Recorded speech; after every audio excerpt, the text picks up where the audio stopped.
after Pulwama, there was the Balakot airstrike. Now today I think we're going to see something more than that. You do not ask a murderer to investigate his own murders. The Pakistanis have to understand that they cannot kill Indians with impunity. But if you do something to us, then be prepared for a response. Blood is going to flow. I'm sorry to say it will flow possibly more on their side than on ours. I did so when it happened. I was actually in Lakshadweep with a parliamentary committee. But from there, with bad connectivity, I was still able to get out a message condemning it very strongly. I think there is no doubt anymore in anyone's mind. This is part of a pattern we have seen for a quarter of a century. Going back to Chhattisgarh in 2000 and going through so many other incidents.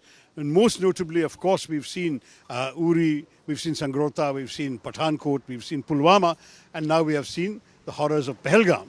I think it's very clear there is a pattern.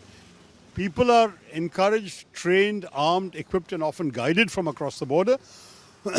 Then Pakistan denies all responsibility. Eventually responsibility is established, proven, including by foreign intelligence agencies. And then India has to cede, but we tend not to escalate beyond the point. Last two times there was some retaliation. After Uri, we sent the government sent a surgical strike across the border, and after after Pulwama, there was the Balakot airstrike. Now today, I think we're going to see something more than that. I think it's very clear that while we have a whole range of options, diplomatic, economic, intelligence sharing, covert action, overt action, all of that, some sort of visible military response is unavoidable. I think the nation is demanding it and expecting it. No one knows what it will be, where it will be, and when it will be.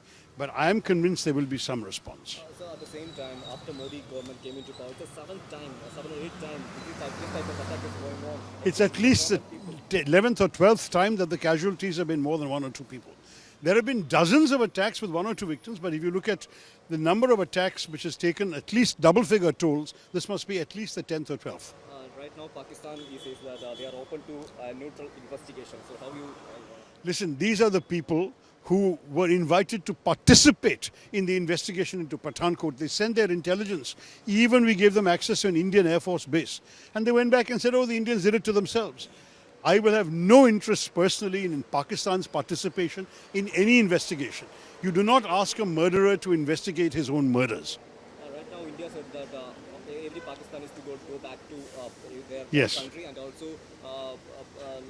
they have stopped the Indus Valley Treaty as well. So how you see these measures taken by Indian government? Look, the human costs of people being forced to go back is sad. I know there are, in Kerala alone, I believe 59 Pakistani citizens are medical patients here, and they will have to go in the middle of their treatment. There are husbands and wives across the border in both countries who will be affected.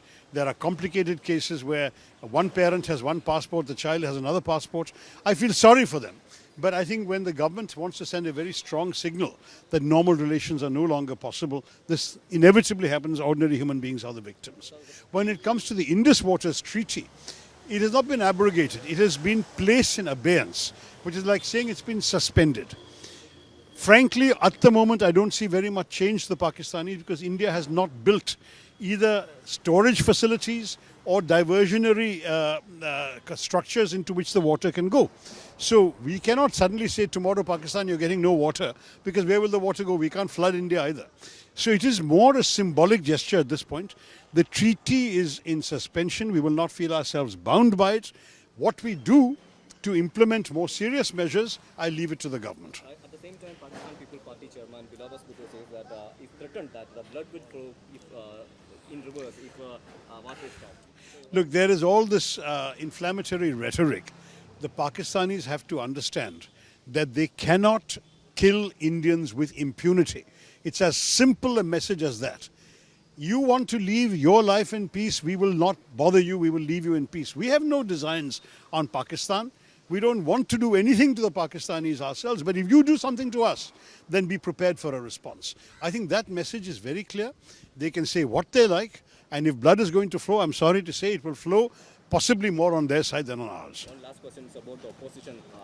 Says that the intelligence has been failed, the government has been failed. Right now, MA Baby, the CPM General Secretary, says that the revoke of Article 370 is the main cause of these kind of issues happening in India. So, how would you see those? Look, as far as intelligence failure is concerned, it's obvious that there was not foolproof intelligence. Obviously, there was some failure, but the question is whether the inevitable investigation that is required should be the priority now, or whether a credible response should be the priority now.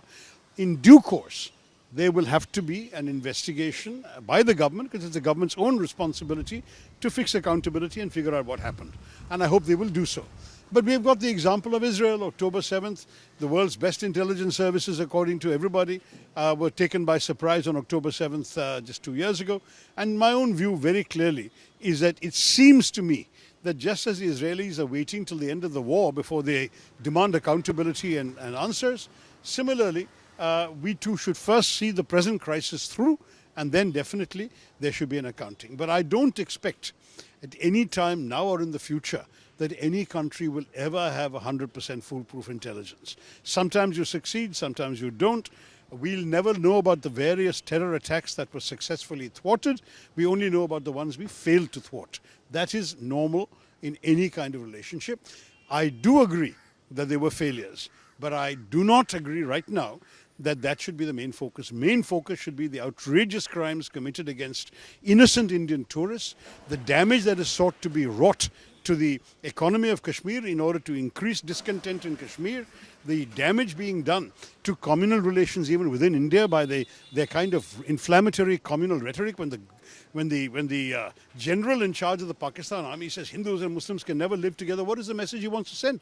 This is disgraceful, contemptible language, and we must stand up firmly and unitedly against it. To my mind, all of India is united in wanting to give a fitting response to the Pakistanis.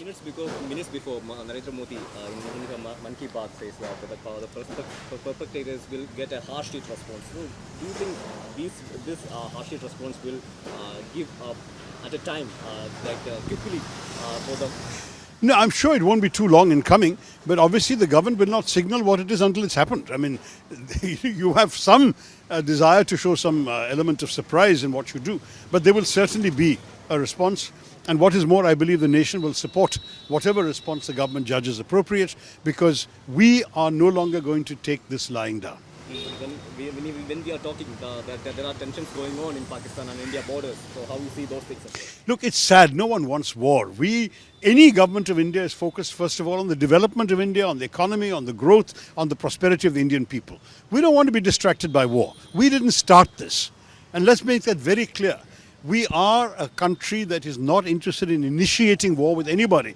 It's not in our civilizational history. It is not in our recent political history. We are a country that wants to live in peace and focus on the well-being of our own people.